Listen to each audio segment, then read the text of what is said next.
Au nom du Père et du Fils et du Saint-Esprit, Amen. Ô Seigneur, envoie ton esprit et tout sera créé, et tu renouvelleras la face de la terre. De l'Évangile de Jésus-Christ selon saint Matthieu, chapitre 24, versets 42 à 51. En ce temps-là, Jésus disait à ses disciples, « Veillez, car vous ne savez pas quel jour votre Seigneur vient. Comprenez-le bien. Si le maître de la maison avait su à quelle heure de la nuit le voleur viendrait, il aurait veillé et n'aurait pas laissé percer le mur de sa maison. Tenez-vous donc prêts, vous aussi. C'est à l'heure où vous n'y penserez pas que le Fils de l'homme viendra. Que dire du serviteur fidèle et sensé à qui le maître a confié la charge des gens de sa maison pour leur donner la nourriture en temps voulu? Heureux ce serviteur que son maître, en arrivant, trouvera en train d'agir ainsi. Amen, je vous le déclare, il établira sur tous ses biens. Mais si ce mauvais serviteur se dit en lui-même, mon maître tarde, et s'il se met à frapper ses compagnons, s'il mange et boit avec les ivrognes, alors quand le maître viendra, le jour où son serviteur ne s'y attend pas, et à l'heure qu'il ne connaît pas, il l'écartera et lui fera partager le sort des hypocrites. Là, il y aura des pleurs et des grincements de dents. Acclamons la parole de Dieu.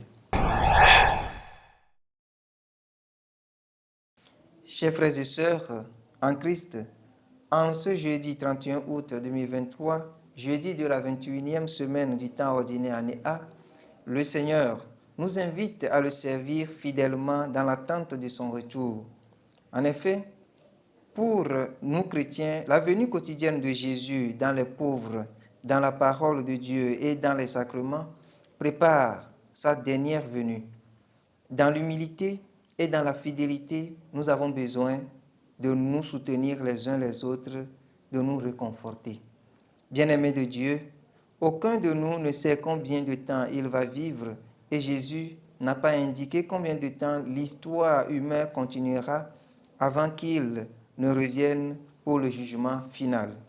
Nous sommes donc invités à vivre comme si chaque jour était notre dernier, comme si notre bonheur éternel dépendait des choix et des actions de ce jour même. Chaque moment est précieux et important aux yeux de Dieu.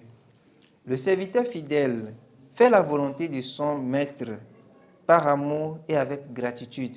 Dieu veut que nous soyons fidèles et que nous accomplissions sa volonté chaque jour. C'est le chemin de la sainteté, de l'union avec Dieu.